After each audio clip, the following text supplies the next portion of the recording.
is the one. Oh, Nope. And this is what happens when we go live. You catch us laughing at silly things. That's right. It's us. We are the Triple Clowns from DGen Nation. oh, all right. Well, so they were the clowns from DGen Nation, but I don't know. Not a good where start. they went. I'm sure they'll be back. Sir and Randy got disconnected briefly. I think Oh, we're in, and okay. here they I was are. doing There the they whole are. thing. Okay. Great Go ahead, start, Randy. guys. Great start. Okay, well, we'll go again. Hello and welcome, everybody, to the Horse Racing Nation. This is Chip Gehrke's show.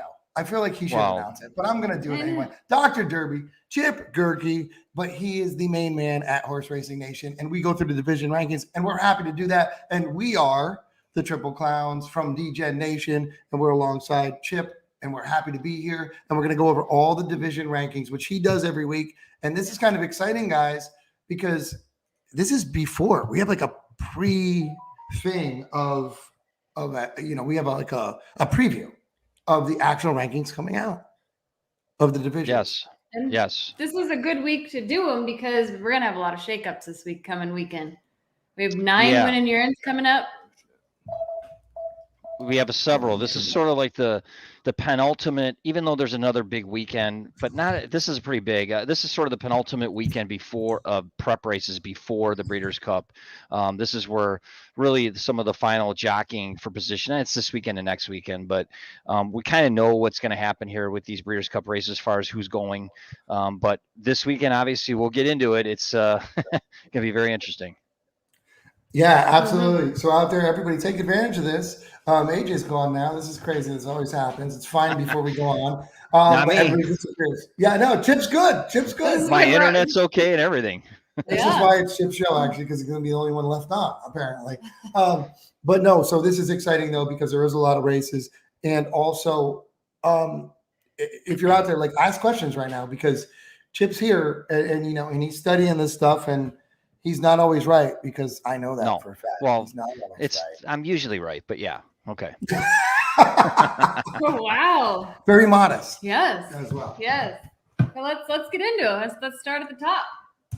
Yes. So where do you guys want to start? I mean, I know we're going to, obviously a couple of these divisions, we're going to go into some details. So you pick the division you want to start with. Well, why don't we start right away with the one we don't do much and the one that's new? Are you ready for the 2-year-old division?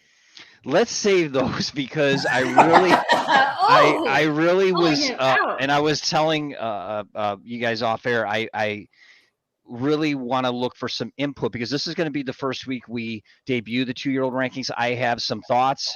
I did not put the full top 10 down yet, but I'm interested to hear thoughts. Maybe anybody that's watching, we can get into those later because I'm open to debate and I'm open to discussion on any of that. So why don't we, yeah, okay. we can, you guys pick another division. All right. Let's do older dirt males. Okay, well, that's a good one since we have a couple big events this weekend. Mainly the number 1 ranked Knicks Go. He's number 1. He's going to be number 1 still this week, and he runs in the Lucas Classic at Churchill Downs. And actually, at first glance, when the Connections decided to go this route into this race for his final prep before the Breeders' Cup, you know, it's a grade 3 mile and an eighth. I get it. Sort of a safe way to get to the Breeders' Cup Classic, his first race at a mile and a quarter. I thought it would be a weak spot, and it is a weak spot, but not as weak as I thought. There's a couple good horses in here. Tacitus is making his return for Bill Mott, and you know, we've seen Tacitus before. He's never won a grade 1. However, he's tossed a good race here and there, and you never know. I mean, maybe the break has done him well. Maybe he'll run a good race, but he's not, you know, there's really no horse in this race that's going to be able to press Knicks Go. So I can't envision Knicks Go losing this race. What do you guys think?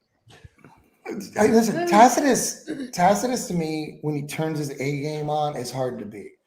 I know this is a mile and a 16th, correct? Yeah, this race is mile and eighth. Mile and eighth. It's mile and eighth. I'm sorry, mile and eighth. Mile and an eighth.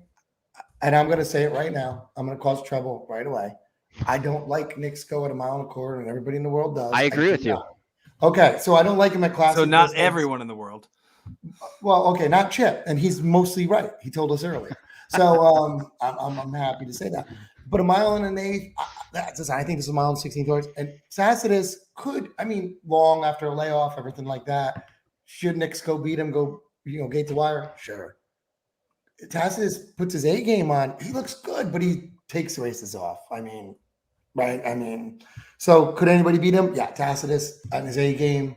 Knicks Go Knicks Go is not the greatest record in the world, right? Look at him. He ran off like 4 straight, and that's like his whole record.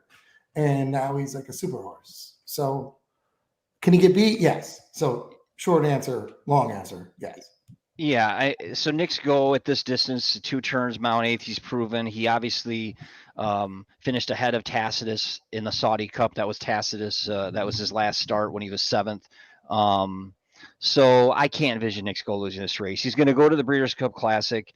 Will he be the favorite over Essential Quality? It'll be interesting to see if he wins this race like he did his last couple. Yes, I believe he'll be the favorite over Essential Quality. So that's kind of what's at stake here. If he runs this race, he's going to be the favorite. So I agree, and we'll talk about that a little more because something I mentioned off the air that we'll talk about. I do think there's going to be in bettors' minds what happens with Medina Spirit this weekend with odds of Essential Quality. This is going to go into that factor. So we'll see what happens. It's an odd thing, but we'll talk about that, I'm sure, in a little bit. I'll explain that. I want to touch on Randy's thing where he said, like, oh, yeah, he ripped off 4 straight. And then, he ripped off 4 straight. He went overseas and then came back and got beat by Silver State. But then he's went on to then beat, like that Maxfield. That Maxfield win was huge. No. I'm just saying it's not like he's unbeatable. He's been beat a lot. That's all I'm saying. Yeah, but he got beat after going overseas and then coming back. Like, he got beat a lot before he's back though. Well, no, but I'm saying since the 4 wins in a row, goes overseas, comes back, Silver State beats him, and then comes back and now is beating Maxfield last time out. Yeah, he's on the top of his game, man. Come on. I'm just saying, you look at his resume and you're like, this horse can be beat. That's all I'm saying. He can be beat. I think he will absolutely. He will win, but I think this is a horse that can. There's some horses that they have to do something wrong to get beat. I think this horse is going to show up and get beat sometimes. But I could be wrong. I've been wrong about this horse a lot. A lot, yeah. But this horse is a wild card to me. So I agree with you, Sarah. I not to spend too much time on this, but Knicks Go kind of reminds me. He's going to go in. I think he's going to win this race easily, and he's going to go into the Breeders' Cup Classic as the favorite. But it kind of reminds me a little bit of the question marks surrounding Ghost Zapper in 2004. He was just dominant, right? And when he was dominant. He was a better horse than Knicks Go, but there were question marks surrounding him going into the Breeders' Cup Classic at 10 furlongs. Well, obviously he answered those questions with one of the more dominant Breeders' Cup Classic wins we've seen, speed figure wise. So that's kind of where Knicks Go is. I anticipate him winning. He's going to go to the Breeders' Cup, and it's just a question of if you believe he can get a mile and a quarter, then there's your pick. So, Chip, with a great segue to what I was going to ask you about with Ghost Zapper, and who I'm going to say now is Mystic Guide. Obviously out of Ghost Zapper. Do you think this horse deserves to be consideration of the top 5? Mystic Guide? We kind of forgot about this horse. No, I do not have him in the top 5. And where we're at, there is the rankings are out there from before last week, and this week there's going to be a slight change. So Knicks Go's number 1, Maxfield's number 2, Silver State was number 3 last week. He lost this race the last week, but I clearly think he was the best horse in the Parks Mile when Mind Controls got up to win. I think Silver State. I don't know what went on there in the last 50 yards where he lost his focus, but I don't penalize him too much. In fact, he's probably going to be my pick in the Breeders' Cup Dirt Mile over Life is Good, who we'll get into in a second. So Silver State was ranked number 3 previously. He's going to stay at number 3 because of, I just feel like this last race, even though he lost, he ran a winning race.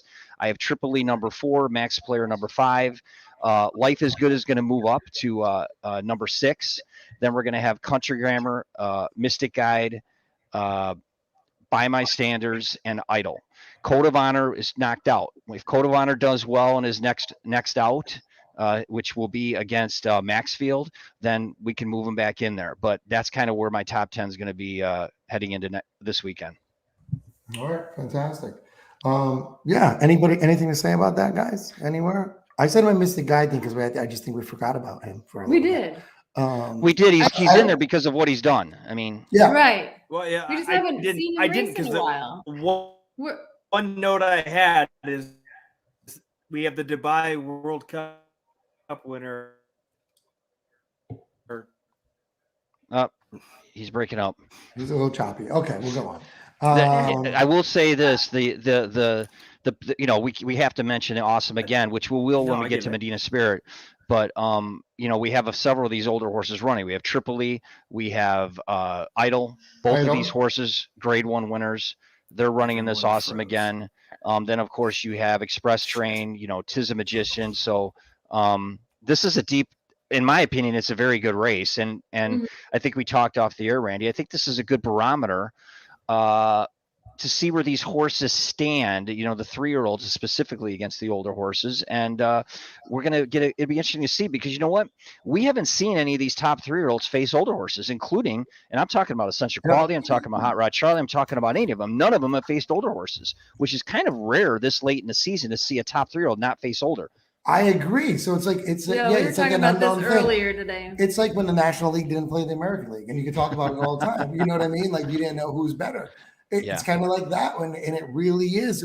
And this is a big thing. And if Medina Spirit like blows the field away, you're going to be like, oh, okay.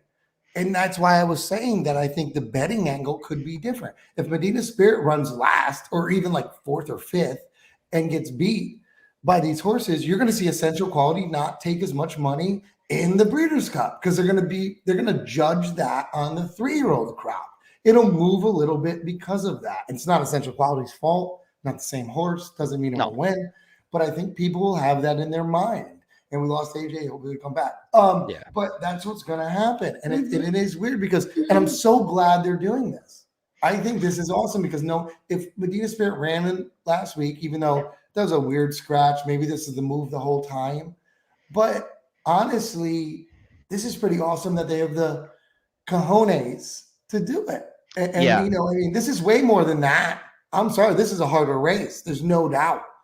And I agree 100%. And we'll go into the 3-year-old males next since we're talking about it. But so when the word came out of Medina Spirit's scratch from the Pennsylvania Derby, the connections were ripped. All right. I looked at all the comments underneath the piece on Horse Racing Nation that where it was talked about that he scratched. And I mean, they were ripped, right? Because there's a lot of haters out there, and I get it. They're upset with the connections, but I also think they're confusing their dislike, I'll just say dislike of the connections.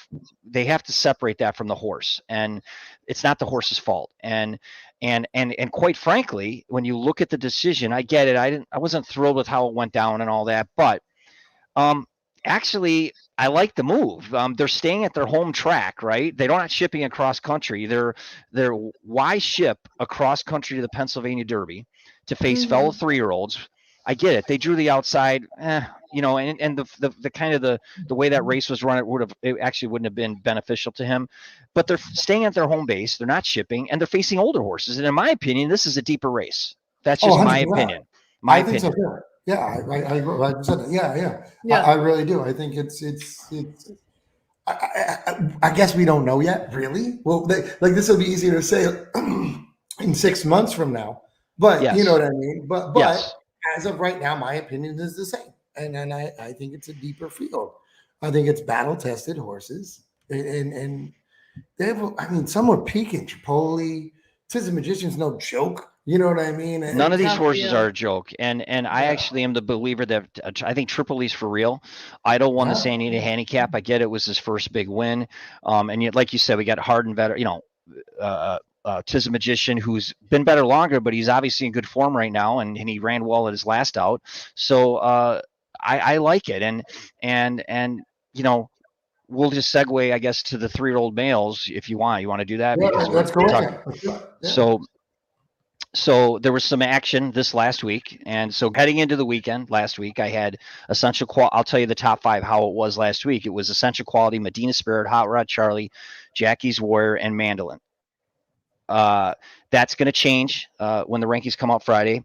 It'll be Essential Quality, Hot Rod Charlie, Medina Spirit, Jackie's Warrior, and Mandolin. Those five, Midnight Bourbon will move up to number 5 behind those top 4, and Mandolin will be dropped down to 6.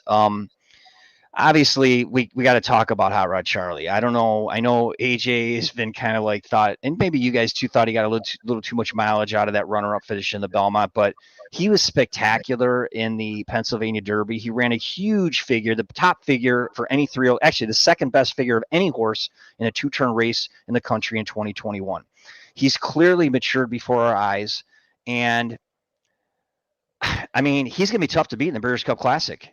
He's just a tough horse to beat. Now they got to get he's got to get him straight a little bit with him running around these turns. Ever since they've taken the blinkers off, he's had a few issues, keeping a straight course, as we saw in the Pennsylvania Derby. But I mean, look, he deserves it where he's at. He's number 2 right behind Essential Quality, and I hate to say this, but that Haskell really hurt him. Even though I consider him the winner, that grade 1 missing off his resume is probably going to cost him the Eclipse if he were to win the Breeders' Cup Classic. Because if he beats Essential Quality and he wins the Breeders' Cup Classic, he'll only have 2 grade 1s, right? I don't think he'll get the Eclipse, all because of that Haskell debacle. If he had won that and he'd taken the Haskell, the Pennsylvania Derby, and the Breeders' Cup Classic, with the last one being over Essential Quality, I think he would have got the Eclipse. But we'll never know. Are we talking, and with Eclipse, are we talking 3-year-old? 3-year-old Eclipse, not Horse of the Year. I'm talking about 3-year-old Eclipse. Okay. Yeah. Okay. What did you guys think of the Pennsylvania Derby? I mean, I thought it's really weird because he can't straighten out, and I do think he brought him into the 10 path, and that was like, and the Ortiz brothers are kind of known for that, but not like that. But they do that stuff all the time. But that was a little ridiculous. I don't know if he should have been taken down for it, but it was kind of crazy. It was impressive. I think the horse is very good, and I see why. And I'll talk for Alex here because he's not on. Why it's just we hear so much about him, and he's like this public horse because 5 frat boys bought him and all this other stuff, and and so it's easy to hate on him, and it's easy to hate that he got. Oh, there he is. Yeah, there he is. So he just can in time. But Hot Rod Charlie, I bet. Yeah. But he ran well. He's a very good horse. I mean, I got to see what happens. It's hard for me to say he'll win until I see this race at Santa Anita. It's oddly enough, if Medina Spirit buries, but he is getting better. He is peaking, and he also runs like a horse down the stretch that we all know, and his name's Authentic. Authentic did the same thing. He bounced off rails. When down the stretch he does. AJ, come on, watch his rails. He almost went into the crowd. I'm not going to agree with you. He almost went into the rail. He runs the same crazy patterns. Like Authentic was the same. Chip, you remember Authentic when he bounced off the rail? I remember Authentic. Yeah. Yeah, and well, I know, but you remember how he ran down the stretch? Yeah, I think Hot Rod Charlie's a little. It's exaggerated more with Hot Rod Charlie. He's obviously. Yeah, okay, I saw what happened in the Pennsylvania Derby, but Midnight Bourbon, he wasn't going to pass Hot Rod Charlie if they run around again 2 more times. It was just, I get it. He was floated a little bit, but did he lose his action? No, I don't. I saw all those replays. I would have been shocked if he was taken down. Thankfully, he wasn't, because the best horse won. And they'll go from there. Midnight Bourbon, by the way, is not going to run the Breeders' Cup Classic. He's going to point to the Clark, and then for obviously those big races in January, February, March of next year, they feel he can be their next gun runner, which maybe he can, and as a 4-year-old. But interesting. That's a good, actually. I like the decision a lot. I like the fact they're passing up going out to California for that, because he could get buried in that race, and I like it. Let him go. Hot Rod Charlie, you got to look at, I know some people don't like to look at the speed figures, but it's a big deal. For the figure he ran's a big figure. And it depends how you look at it. He's going to have, 6 weeks now to the Breeders' Cup Classic. I think that's more than enough time to recover. And look, when's the last time he was beaten soundly in a race? you have to go all the way back prior to the Breeders' Cup Juvenile. He's been in every race down to the wire. All right. He's a very difficult horse to beat right now. So I fully anticipate him being in the mix heading the turn for home in the Breeders' Cup Classic. That's Hot Rod Charlie. But, that's kind of what I think when it comes to him. Yeah, and the only thing I have to say about your top, I'll go right into it. The only thing I have a problem with is your Mandaloon over Life is Good, I think is ridiculous. I think Life is Good would bury Mandaloon. And that's because I hate that horse, probably. But you have Life is Good in another. Okay. Is that I do this every week. Life is Good. He's going to be ranked here, and he is ranked. He was 9th last week, and he's moving up. And you have a point. Actually, I'm not a big believer in Mandaloon. How do you say his name, anyways? Mandaloon. Okay, I'm not a huge believer in Mandaloon. And I agree. He's done more this year than Life is Good. However, Life is Good, and you're right. I actually was going to move. It was between him or Mandaloon to be 6th. So maybe I just talking to you, and we'll see if anybody else has anything to say. Maybe we put Life is Good at 6 because he's going to be the favorite in the Breeders' Cup Dirt Mile. And if he's going to obviously run as a 4-year-old as well. So, and he's, his race last weekend was great. So I'm not going to disagree. I guess let's put it that way. All right. Yeah. That's the only thing I saw. Everything else. How do you, Jackie's Warrior? And we'll get into him in a little bit because I have nothing but super things to say about him. But let's just talk about really quickly Medina Spirit. So there's a lot of controversy around this horse and his connections. This is the bottom line. If he were to win this race this weekend, I mean, part of me is rooting for him. I mean, rooting for the horse, because I really would love to see the horse shut a lot of people up by winning this race, because he's just gotten, and I say that when I say a lot of people, because I read the comments underneath articles, pieces that are published online. And I read what the fans are saying. And there's a lot of fans who just don't believe in Medina Spirit. They think that he backed into the Kentucky Derby and what they don't think he beat anybody in the shared belief, even though he did. So I'm really rooting for Medina Spirit to run well here. I think he's one of the main speed players in this race. And I think he's got a shot to win this race. And let me tell you, if he wins this race and beats Older, I know people aren't going to like to hear this, but that's a grade 1 win against older horses paired with his Kentucky Derby win. He goes into the Breeders' Cup Classic, I think, as the only horse with a legitimate chance of knocking off Essential Quality for the Eclipse. Because if he wins the race, how are you going to deny Medina Spirit the Eclipse?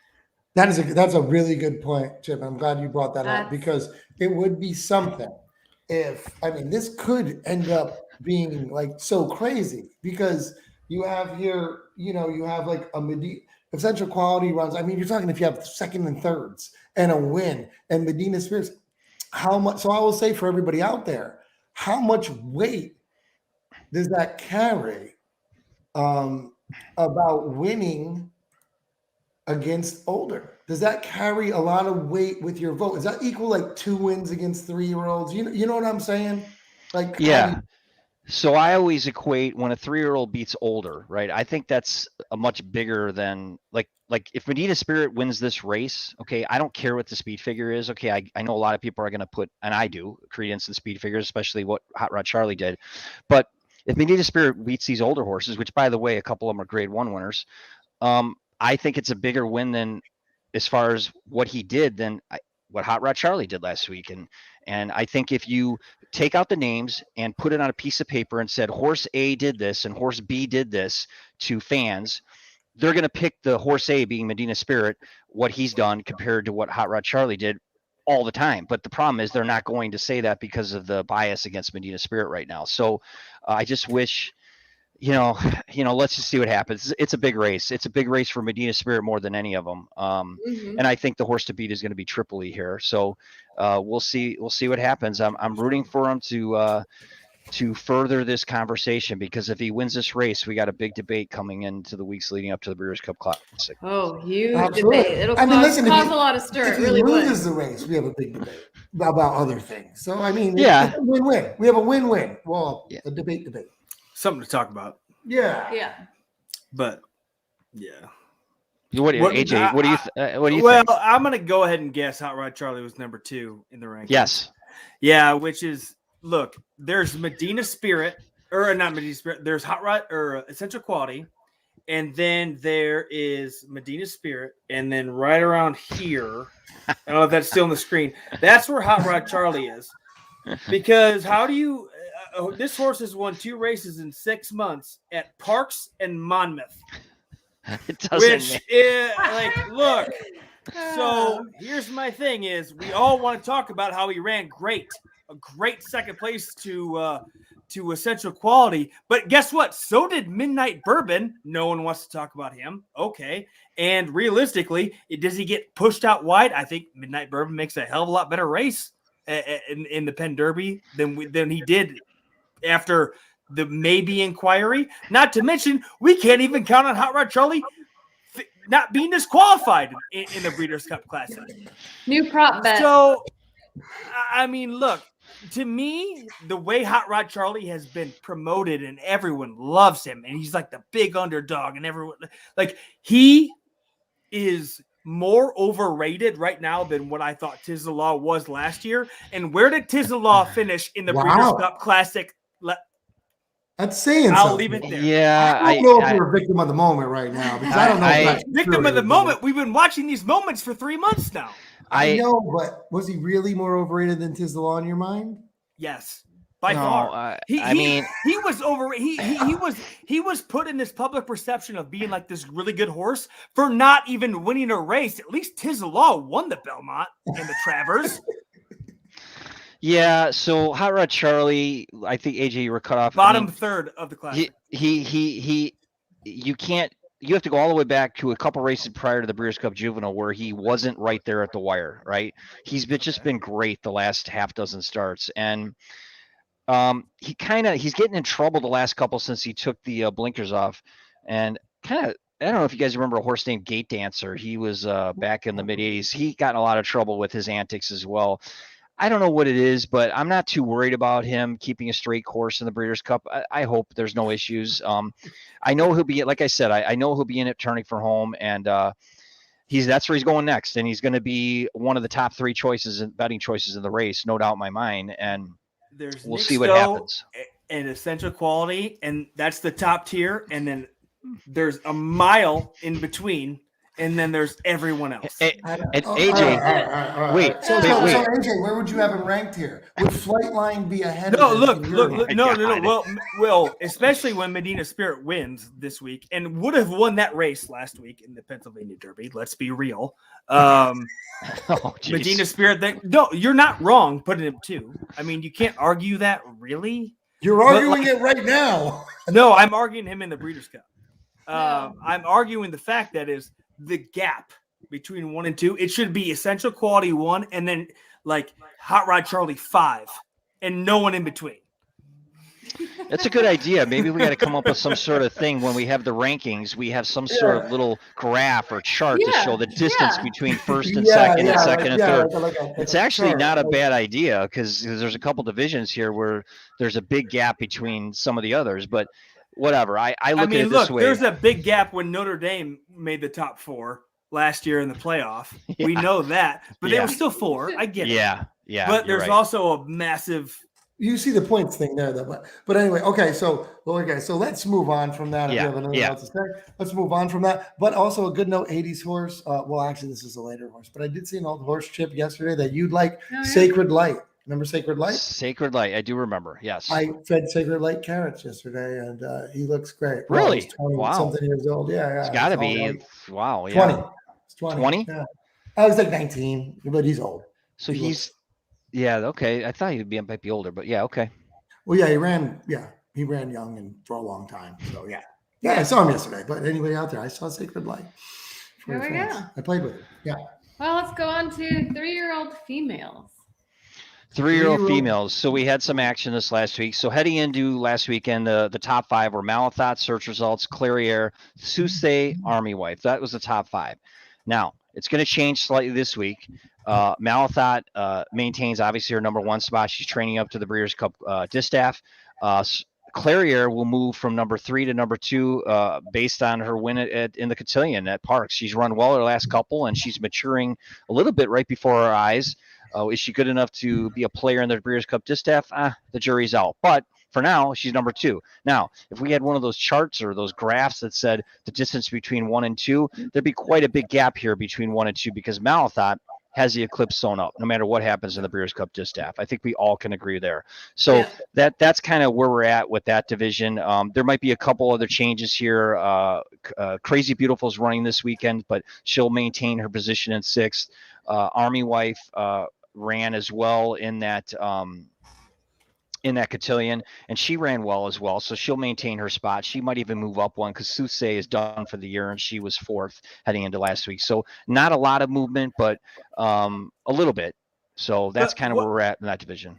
What about Obligatory, who I think should be jump from that? She will jump as well. Yeah. She won't move in the top 5, but she will jump as well. She'll probably move into 6th if I had to guess right now, looking at it. But she ran well. In fact, the favorites, all those horses ran well in that cotillion. So yeah, I agree with you. Yeah. What do you guys think? I think you're absolutely. I think you hit it on the head. I mean, you could flip flop 5 and 6. What you're saying, I mean, Army Wife and everything. I mean, Obligatory, Army Wife, whatever. But they all ran good. They all ran good. Obligatory, Army Wife, they all ran well. Obligatory at the 2nd, edging Army Wife, yes, they all ran well. Yeah, I mean, and obviously you don't have Bella Sophia on there because that's going to be in a different one. Well, it's funny you should say that. So there is a horse that will drop out. Will Secret ran poorly in the cotillion last couple starts, so she will drop out of that top 5. I will probably put, I know AJ loves this, we'll probably put Bella Sophia in there in the 3-year-old filly. She's obviously going to move up in the sprint division. We'll get to that, but she's going to enter the top 10 of this 3-year-old filly division for obvious reasons. Yeah, I was going to say, then the definitely should be there. Yeah, definitely. Okay. Yes.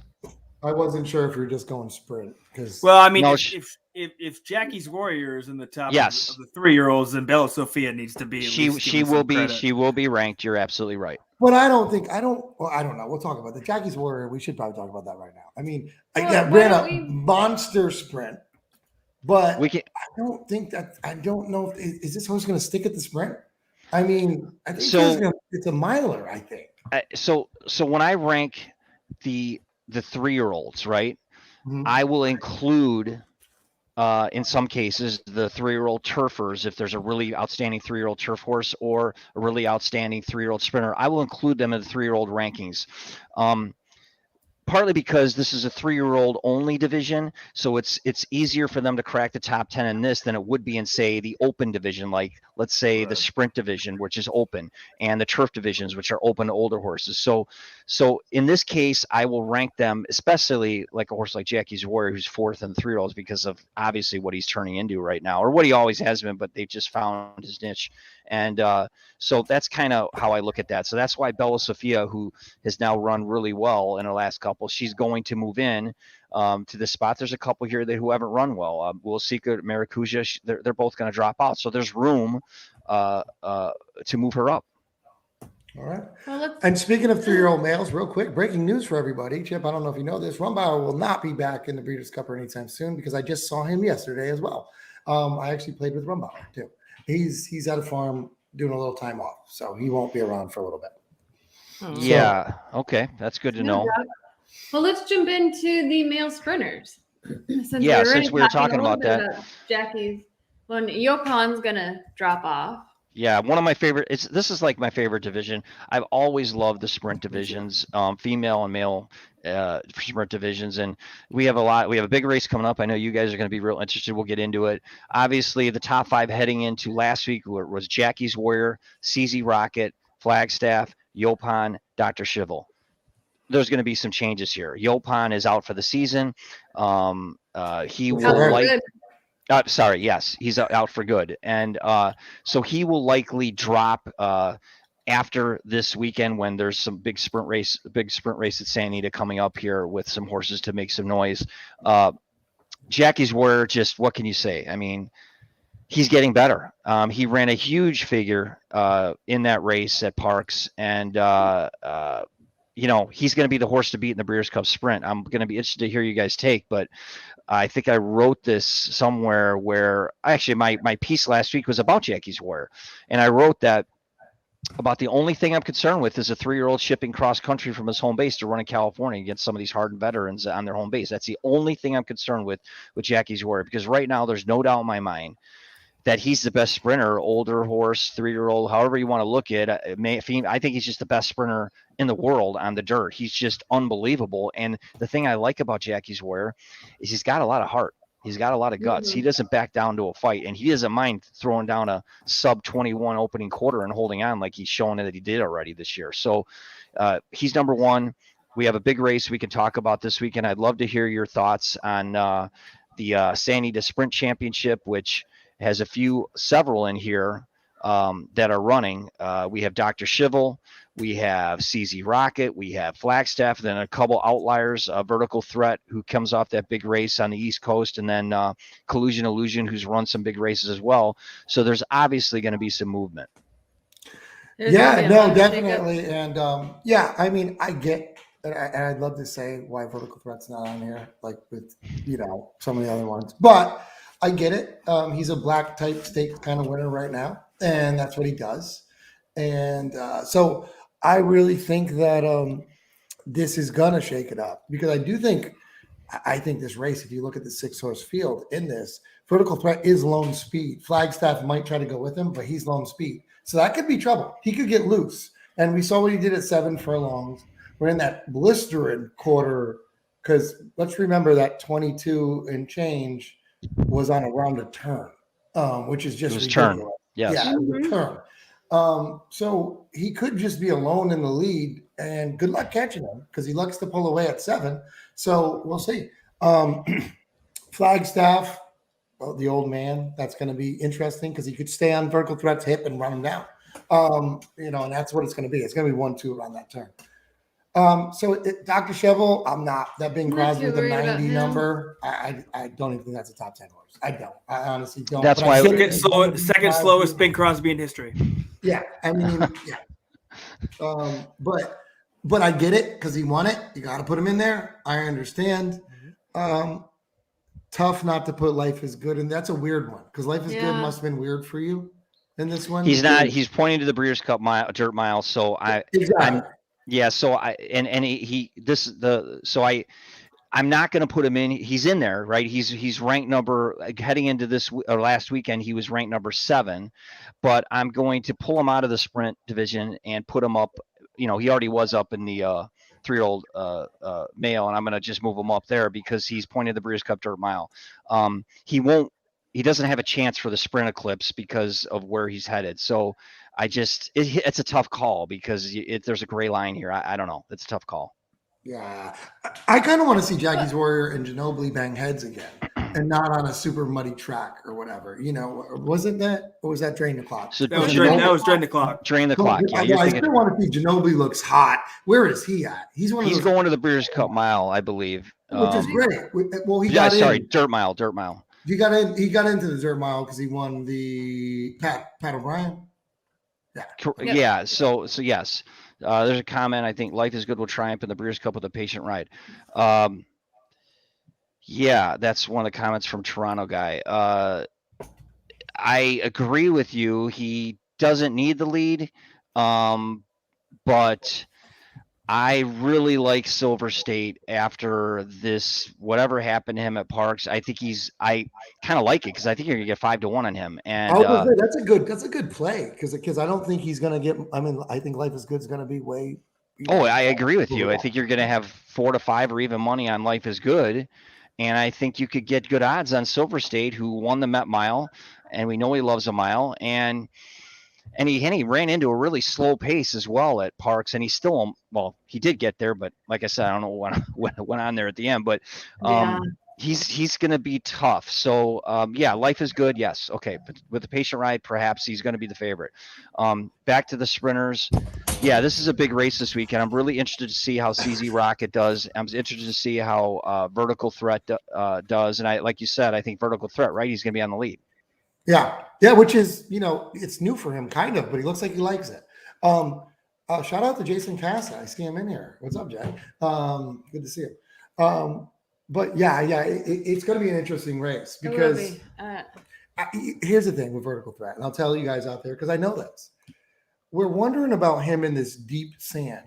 He's built like a linebacker. He's just massive. Except for shorter. Yeah, well, kind of like that compared to like a wide receiver. That's kind of what I mean, or running back. Well, I'm saying except for shorter than most normal linebackers. Yeah, he's legitimately better than shorter. He weighs more than every horse, pretty much, but he's shorter than every horse. Yeah. And so this soft dirt, which he's been training on fairly well, we've always thought was going to be a problem with him because he's low center of gravity, digs hard in this low dirt. And we think that was a problem at Del Mar a little bit, but he's won at Del Mar before. And that's why he ran so fast in the mud, because it was like, so if it's harder dirt, he's tough to catch. But if he doesn't run well and runs like second or third here, gets caught, you're going to see him, I guarantee you, on the downhill, on the turf. Okay. Well, something to watch for, huh?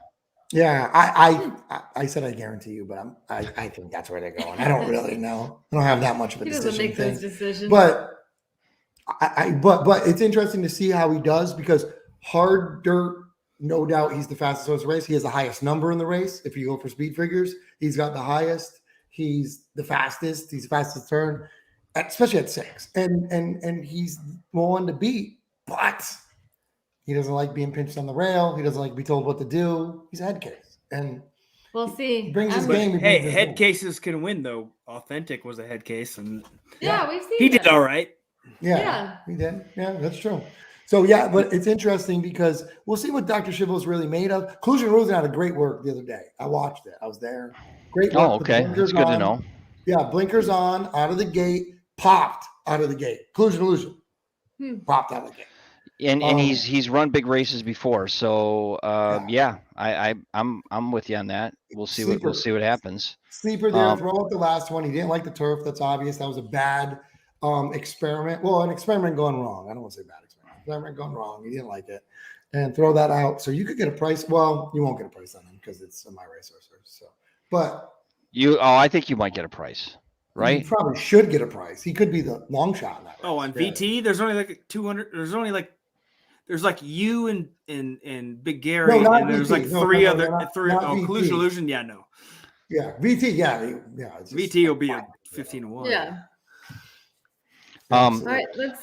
Hold on. Hold on 1 second. Oh, you want to put this comment up? Well, if we all know, for the sprint division is my favorite, male or female, always. And I don't want to toot my own horn, but I've been telling Chip now for a very long time this 3-year-old sprint division is better than the older sprint division. That includes, and look what he finally does. He puts Jackie's Warrior on top. Now, like I've been saying that for I don't know, 6 weeks, Chip, since we've been doing this. I get you have to keep CZ Rocket and Flagstaff up there. Yupon's now out. Dr. Scheibel, second slowest Bing Crosby of all time. Firenze Fire, who is the coolest horse of all time. I agree. Needs to be in the top 5. He might. You're right about the 3-year-olds. I was very hesitant to put 3-year-olds on top. I'm always have been over older when they haven't beat them, or faced them even. But this is a different ball game. I tell you, we talked about this around the Kentucky Derby. Every year, everybody says, "Oh, this field for the Derby is one of the best ever." And we talked about this, Randy. We said you can't really rate Kentucky Derby field till a good year, 2 years maybe after. But I will tell you this: we're almost 6 months after this Derby and this crop now. And I will tell you, it's looking like this 3-year-old crop is above average. Believe it or not, it looks like it's above average. I agree. And then I go back to being like, is it because the 4-year-old crop is not that good? But we've had many 4-year older horse, divisions not good. And what's interesting is the speed figures. Right, that tells you a lot. Yeah. What Jackie's Warrior and what Hot Rod Charlie, Midnight Bourbon, Essential Quality, all these horses are doing are running fast races in relation to how it is nowadays, and that tells me a lot. It's as it stands right now, I'd rate this crop above average, and we're only 6 months. We're only 9 months in to the year, but I would rate them that way. I just want to say there's a couple comments. One. Somebody mentioned, where's Max Player headed? He's headed to the Breeders' Cup Classic. He is already at Santa Anita training for the Breeders' Cup Classic. Mm-hmm. Whether you like him or not, that's where he's headed. And There's another horse I forgot to mention when we talked about the 3-year-old males who will enter the rankings, and that's King Fury, who everybody remembers. King Fury, actually, he didn't run in the Kentucky Derby. It was kind of a horse I liked heading into the Kentucky Derby. He didn't run. He finally got him on his game to get him some confidence in a listed stakes called the Bourbon Trail at Churchill Downs at 1 3/16, and he proceeded to win it by 13 lengths. Now, where he goes next, I don't know. It doesn't mean I think he's a contender for any of the big races, but I think he's got a bright future on the dirt, so he will enter the rankings. He switched to the turf for a second, didn't he? He did. They ran him in the turf as a prep for the Travers, and then he ran poorly in the Travers. I just felt like he was being thrown to the wolves too fast by going to that Travers. So I like the move of putting him in those listed stakes. Hopefully, they kind of take the Midnight Bourbon route, skip the Breeders' Cup, and try and get him some confidence to point for a big 2022. Yeah. Yeah, it's a good. You almost forgot about him. I totally forgot about him.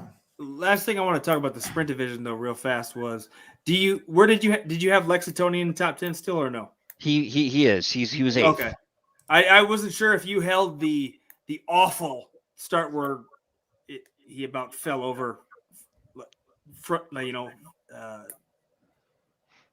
and yeah, that whole thing was just bad. Tip of the cap to AJ's for his picks today. Okay. Yeah. Pick 5 winner, no big deal. Oh wow, nice pick. Do I think Clarier will run with the boys? No. I don't think she'll run with the boys. Let's pump the brakes. She won the Grade 1 cotillion. She hasn't beat the best in her own division, let alone run with the boys. She's going to run the Breeders' Cup Distaff.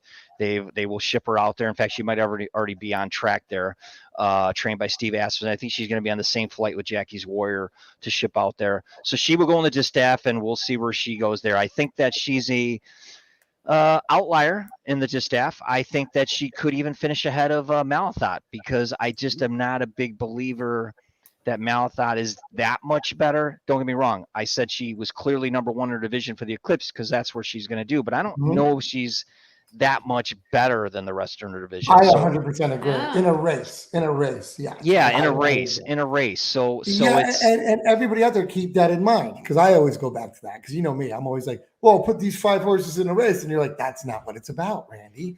It's about how many great things, what they've done this year, which that's what it is, and that's what we're doing. It's not who would win; it's the resume of what it is. Right? Yeah. Yeah, it's not like she hasn't beat Claire like 3 times already, but yeah, you're right. Yeah. Well, yeah, but you could say, like, I mean, she's definitely beatable, though. I mean, that's just a horse that's beatable, I think. I mean, but I agree. She though? Well, maybe not by 3-year-old class. Well, okay, not by that division. Oh yeah, by 3-year-olds. You're talking about older horses. Like obviously, Latruska is a whole lot different ball game, but yeah, and well, I just think.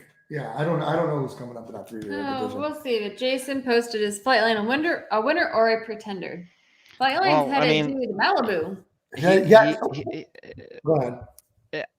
I mean, he's won a maiden and an optional claimer, so I'm not sure what we're talking about. Is he a winner or a pretender? I mean, he's a winner right now, but he's a winner of a maiden and optional claimer. So we've seen many horses like this ran great in their first couple starts, run really fast, but he's got a long way to go, in my opinion. So that's kind of where I look at this. And he needs a long time off, apparently.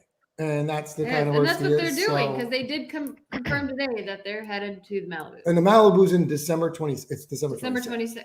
So that's a long time off that horse needs. So, I mean, maybe they're prepping him. Then you go to Saudi if he wins. I mean, and then you go to another race, and then you go to another race in the Breeders' Cup Classic. I mean, you run 4 races a year, and that's what they're planning. Okay. That's their plan. It sounds like it, because he's 4, right? 4. Yep. So, yeah, I'm not many years out of him. So, I mean, I'm sure it's going to be a big stretch for a 5-year-old deer. Yeah. And that's going to be his run. Yeah. And there's a reason he took so long to debut as well. So hopefully he could stay in one piece and together and not injured. Yeah, he's a hurt horse. Yeah, he's been hurt a few times. And, yeah. Well, let's quickly go through the female sprint division. Yeah, not a lot to talk about here. We know who's number 1. It's Gamine. In my opinion, she is the Eclipse Award winner. She will get my vote regardless of what happens in the Breeders' Cup filly and mare sprint. I know there are some people that say at Bella Sophia, the 3-year-old filly, who will enter the top 5 this week. By the way, she's ranked number 7 heading into last week. So she will be in the new top 5 this week. Some will say if she wins the Breeders' Cup filly and mare sprint, along with what she's done with the test, which is a grade 1, why can't she be the Eclipse winner, since she would have obviously beaten Gamine in the filly and mare sprint? I hesitate. You know what? Gamine hasn't lost a race this year. She's done more than enough, I think. I'm not going to put her whole Eclipse Award on one race when she's got this big of a lead in the division. I look at it this way. If Gamine skipped the filly or mare sprint, she didn't run the rest of the year, and Bella Sophia won the Breeders' Cup filly or mare sprint, who would win the Eclipse? Well, Gamine would win the Eclipse. Voters would vote for her. So that's kind of how I look at it. So I just get, Bella Sophia AJ likes her, right? AJ, you think she's going to give, you're a big Gamine fan. What do you think? Are you listening? No, I think he's frozen. Second place. There you go, in the division. That's right. And yes, Flightline is 3. But yeah, you're right. Sorry about that. Yeah, and what I mean by that, he's 3 going to the Malibu, which is 3-year-olds, only for 3-year-olds.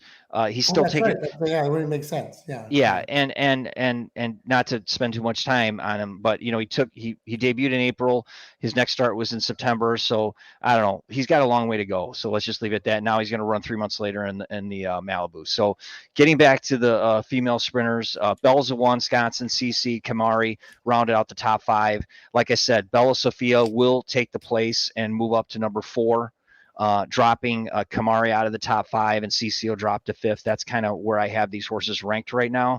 And you will see most of these in the Breeders' Cup filly or mare sprint, a very contentious filly or mare sprint.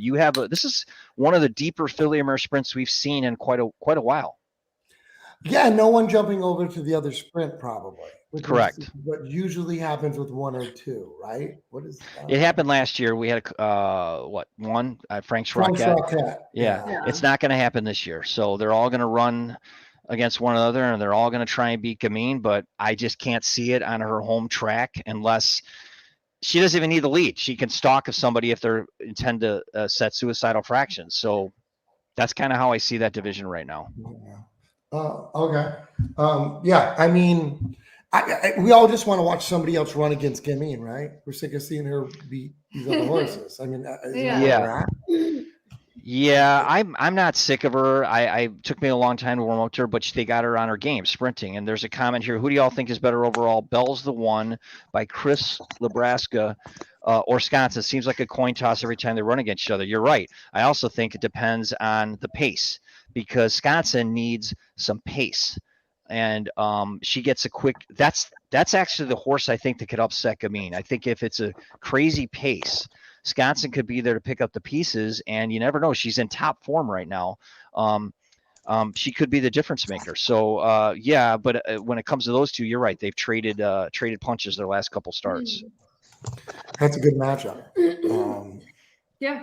Without Gamine there, that's like those two would be. Oh yeah, you take out Gamine, you have it's still contentious, I think, just because we've chronicled this over our last few shows. Gamine's won a races, but she's not as dominant as she was last year.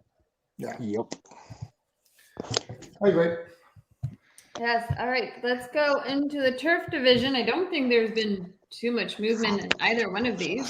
No, there's not been any much movement. Let's start with the males, and we'll go straight into the females. Yeah. So the top 5 was Domestic Spending, Colonel Liam, Mo Forza, Smooth Like Straight, and Gufo. No movement going to this week. However, we have quite a contentious race at San Ita, where we have several of these running against one another in the the City of Hope Mile, I think is the race. And I'm trying to pull that up right now, actually. There we go. So Mo Forza hit the road, Smooth Like Straight. I guess I gotta love Smooth Like Straight. He's danced every dance. He's been there. He runs his race every time. Mo Forza, if he wins this race, he's your Breeders' Cup Mile favorite, no doubt in my mind. He's just been a monster at this distance. I expect him to run well here, but I also expect Smooth Like Straight to run well, and I also expect Hit the Road to run well. These three have been running against each other. I think they ran against each other the last start, and I think these three will all be in the Breeders' Cup Mile.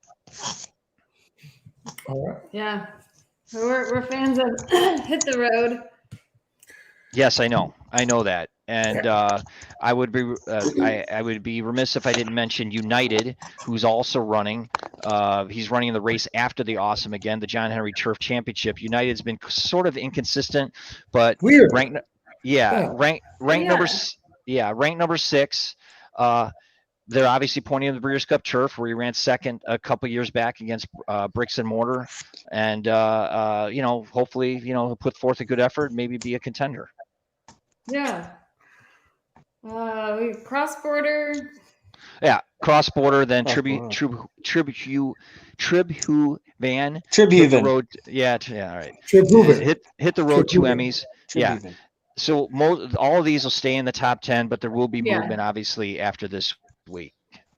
Well, let's quickly go on to the female division. Turf females. Number 1 heading into the week was Athiqua. Is that how we say that? Athiqua. Athiqua, right? No, it's Yeah, Alfiqa. There's no I U. think- It's Alfiqa. I think they pronounce it with a U though, don't they? I don't know. Should be Alfiqa. I think it's Athiqua. Yeah, All right, I think whatever. you're right. That's how I hear it when I hear it. All right, on well the- then that's probably from the what it announcer. is. That's how they Okay. say. They actually say that. They're like, I don't know. Wait till the track announcer announces it. And that's what. Yeah. That's what I think I hear when I watched her run before. Smooth Like Straight. Yeah, I love Smooth Like Straight. Mhm. He just is I love horses that kind of show up for all these big races and run their race, and he's done that. So yeah, I You mentioned really that. I think love that's Smooth Like George Straight. Straight? Is he? I don't. I think That's that's what what Rose Rose said. said. I don't know. I'm gonna He's take Rose's named. word. So you're saying he's named after George Strait? I don't know that for a fact. So if that's news to me, if that's the case. But I guess you never know. Well, I guess if the name is the same and spelled that way, who else has that name straight? Smooth Like Straight. Nobody I know, but you Yeah. never know. I'm going with it, Rose. We're going with it. That's fine. All right. Smooth like George Strait. So Alpha, now she hasn't run. She's won those 2 grade 1s, but she hasn't run since July, and she shows no works. So I'm not sure what the deal is here, but I am going to go right to the number 2 horse, Warlike Goddess, then Santa Barbara, what we'll get into, Mean Mary, Thundering Knights. Those are the horses ranked in the top 5 heading into this week. Now, obviously, Warlike Goddess, I think she's going to be very difficult in the Breeders' Cup Filly Mare Turf. She loves the distance. She's one of these cool horses that likes to come from far back, and she's going to be my pick maybe to win the whole ball of wax here, the Eclipse. So we'll see where that goes. Her next start will be, I believe, in the Breeders' Cup Filly Mare Turf. I think that's where she's headed to next.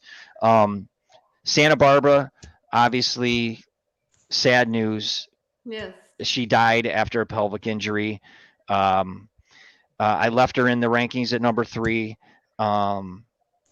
It's very sad, right? And I'll probably leave her in there for a couple more weeks because she deserves it. And we watch these horses run for many months, many years sometimes, and we talk about them all the time. And then all of a sudden you read one article, the horse had an injury and they died, and you talk about it and that's it. But I don't like that. I just think that you need to remember these horses, and it's just sad. So I'm going to leave her in there for a while because it kind of gets me a little bit emotionally to hear about this and read about this, because she had a bright future, a 3-year-old filly beating these older fillies in this country. So we'll leave her there. Mean Mary's retired, so she's number 4, was headed there, but she's done more than enough to maintain her ranking, but she'll have to fall out. And then rounding out the top 10 were Princess Grace, Blowout, Got Stormy, Summer Romance, Princess Grace, Viadera. That's actually 6 horses, so whatever. We'll fix that. So Well, Six you is- have one that's actually not really around, so you can do that. You have Yeah, three, we like, can. right. We can. So Yeah. there's a commenter, Chris, says Althika is running at Newmarket this week in the Sun Charlotte Stakes, I believe. Really? Oh, yeah. Really? Joe Too Many, tell us. Now that. she's run overseas, and she's trained by Charlie Appleby, so she's been overseas. Then she came to this country for these 2 races, so I guess that wouldn't surprise me. So I guess we'll see what happens. If she's running in that race, that's probably why I don't show her with any workouts, because she's been overseas, and maybe she's coming There back you go. then. Yeah. Makes sense. Yeah. Makes sense. Yeah, Japan. Your horse, Japan. That's Japan. yeah, Japan. That's your girl. Yeah. You're right.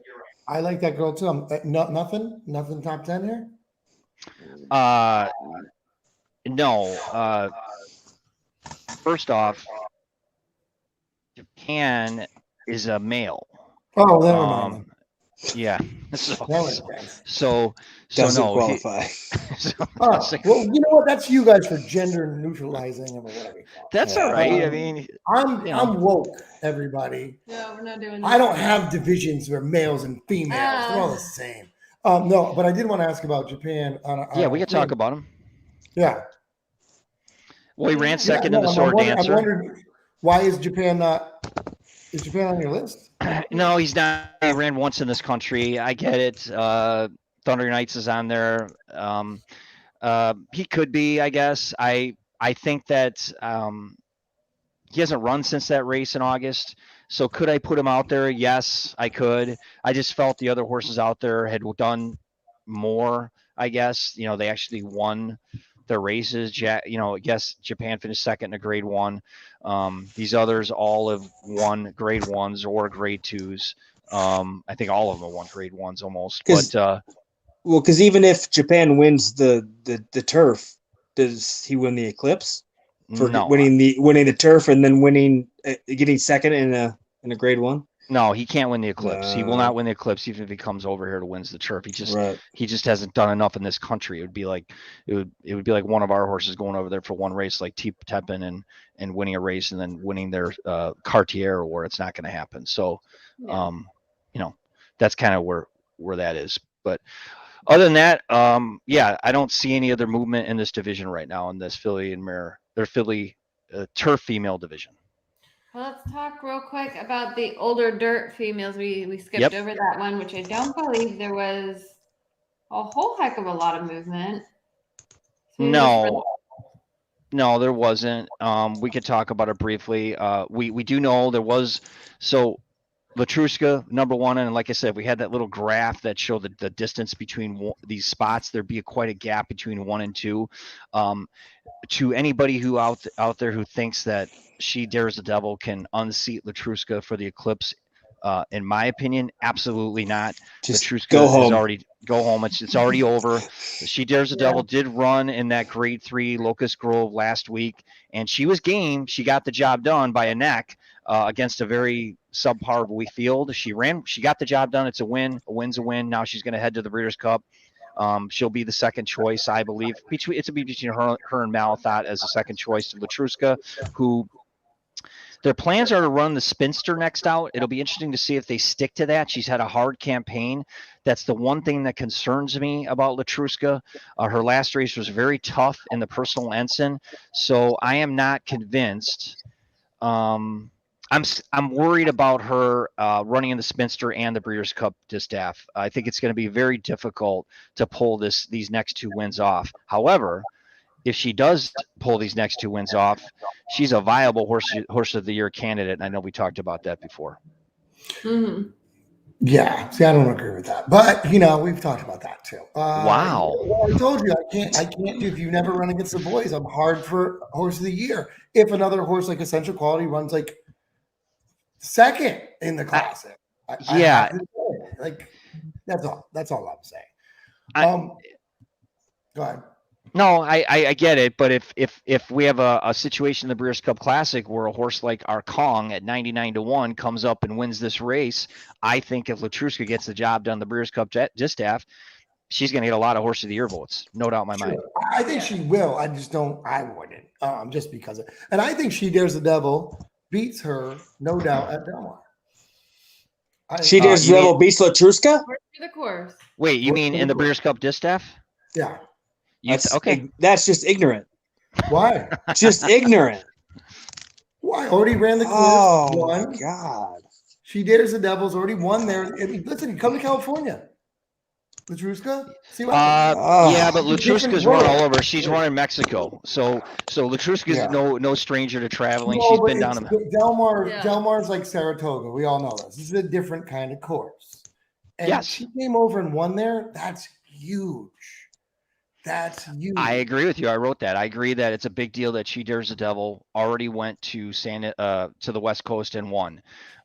So yes, she would be a horse I'd be nervous about heading into that race. So yes. Yeah, Yep. I'm just saying. And let's talk about obviously Monomoy Girl retiring. Yes. Yeah. Who was retired by Latruska, basically. Oh, come on. Let's be real. Come on. Oh boy, oh boy. Settle down. Monomoy Girl in her prime wouldn't even be close. All Wouldn't be right, close. let's I'll get tell you that. serious. Right? Her prime was 3 months before that loss. 6 years old, for God's sakes. All right, guys. Number 3 is Bonnie South. We're not Oh, there. yeah, We haven't talked about Bonnie South yet. Yeah, so we want to finish this. Yeah, number 3 is Bonnie South. Number 4 was Monomoy Girl. Number 5 was Swiss Skydiver. Rounding out the top 10, again, prior was Royal Flag. As time goes by, Ebutante, Antoinette, Venetian Harbor. Monomoy Girl will drop out of this. We will move another one into the top 5. Any thoughts?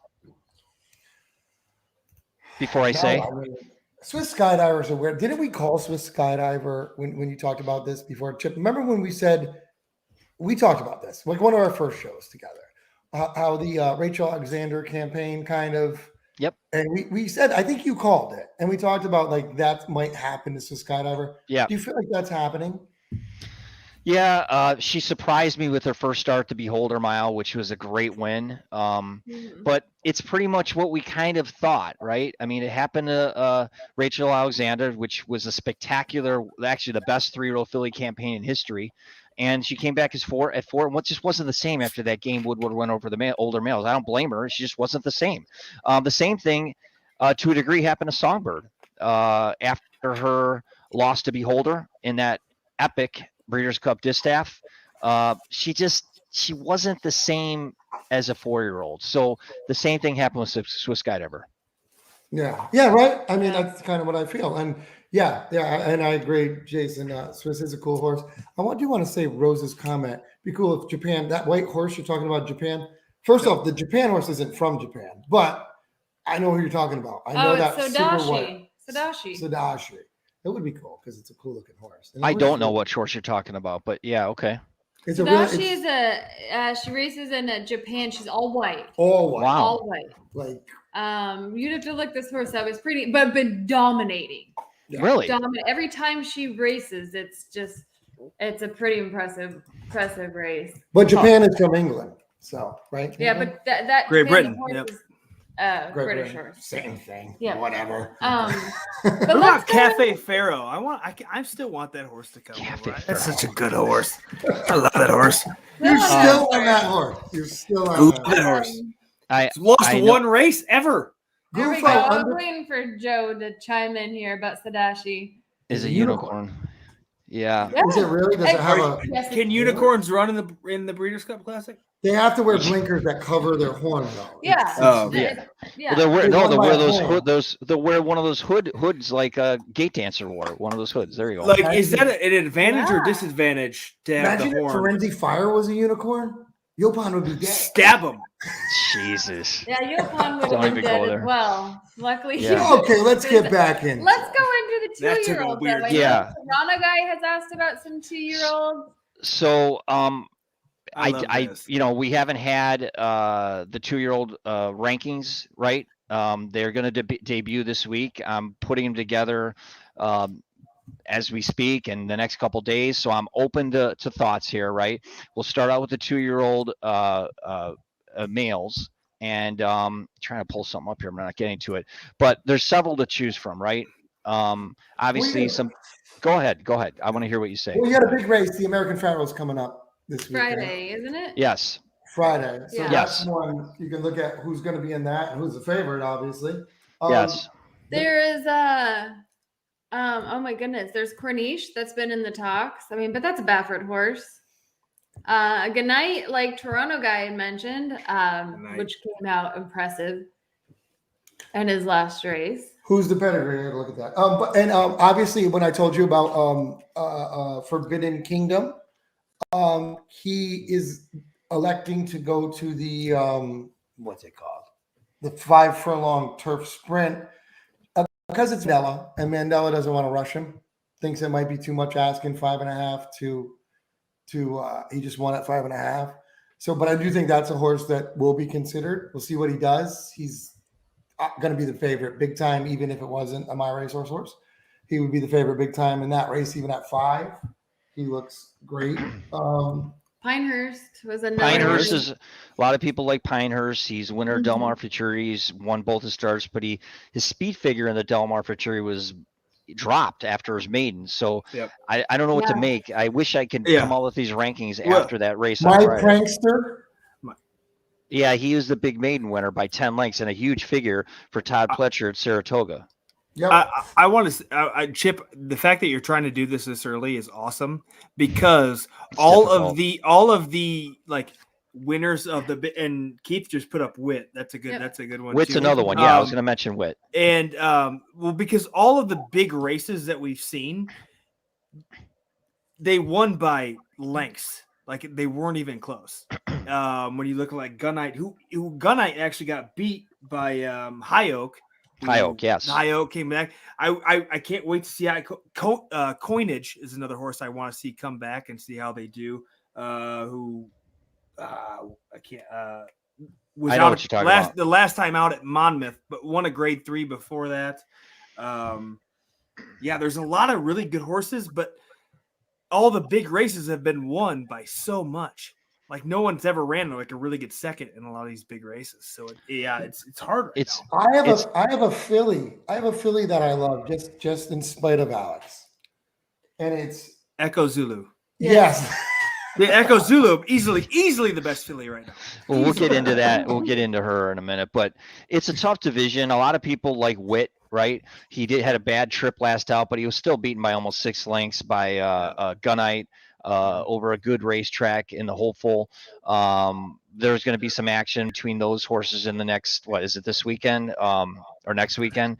So, yeah, and obviously we know about Pinehurst. There's another big maiden winner named Cornish, right? Trained by Bob Baffert, a huge 98 buyer in their debut. That's a big number for a 2-year-old. So it's tough. I'm not sure who I'm going to have on top right now. I'm looking at these horses, and normally in this show we would already have it. We don't. I'm kind of throwing it together. It's very difficult for me. The first go around of the rankings, like at the beginning of the year when I put together the rankings, I literally have to go through a lot to just come up with the initial rankings. After that, it's fairly easy to keep updating them every week. But now with the 2-year-olds, it's always been difficult because there's so many. Because a lot of people love horses that just won their maiden, and I don't put a horse up in the top 5 that only has a maiden win. Right. I get it, and AJ, you know this, that maiden winner might be better than all of them, but I can't do that yet. Well, because in most every horse in the division that you're gonna look at, whether it's Gunite or Echo Zulu, they've only ran 3 times. Correct. And even the other ones, I mean, there's some who looked great the first time they ran in a graded stakes race, but they got 2nd or 3rd.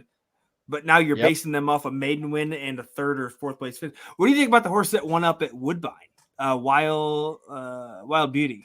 Did you see that race? I did not even see it. See, this is stuff like this. That's a Frankel horse. You got a Frankel. That was a Frankel horse. Yep.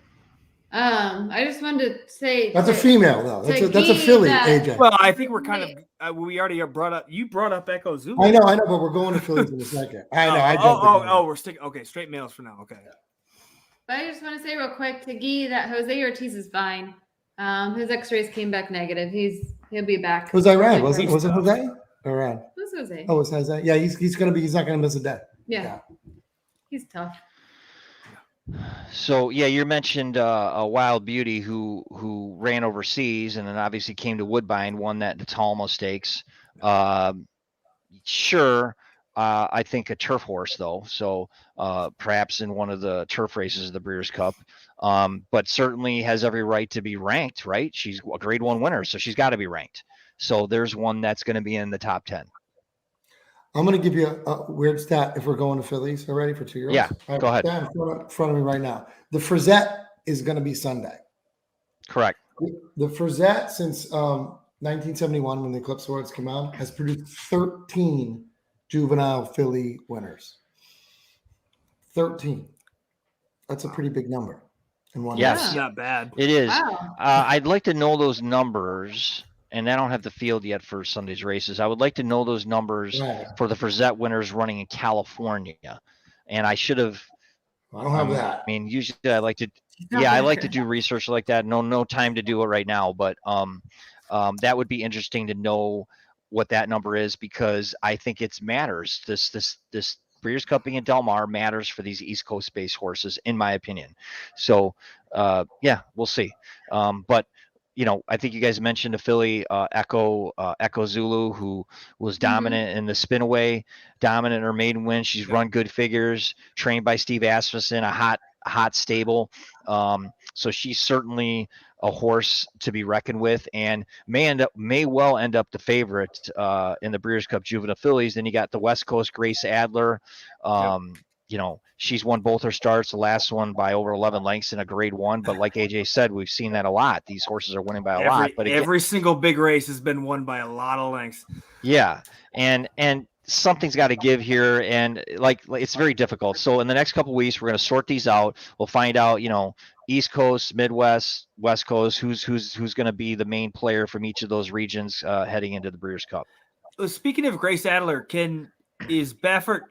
is the whole thing about just the Derby, or is the Oaks off the table too?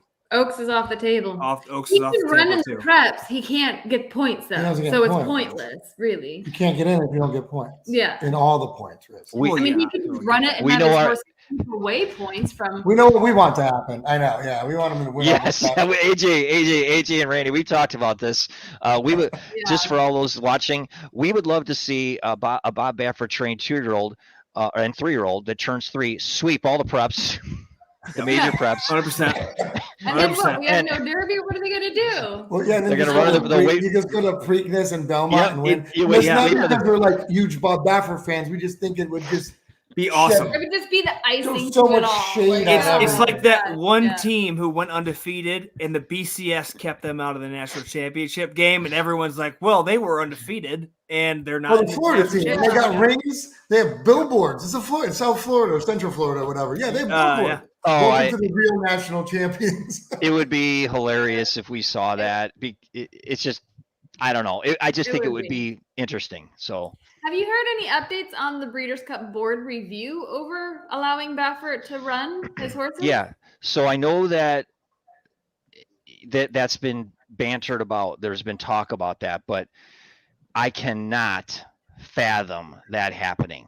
For the Breeders' Cup to ban the Bob Baffert trained horses on Breeders' Cup Day this late in the game. First off, you're penalizing not just Bob Baffert, you're penalizing many owners who would be upset. Okay. So I can't envision that happening. We are 5 weeks away from the Breeders' Cup. Yeah. If that happens, I don't care what your feelings are on Bob Baffert, that's bad for the game. So you need to let. If the Breeders' Cup was at Naira or Kentucky, is that a different story? Well, or is it just because? No, the Breeders' Cup is their own entity. So the Kentucky, the Churchill Downs, and board. Yes, so they don't have any say in what goes on. It's the Breeders' Cup, but a lot of people on the board have horses with Bob.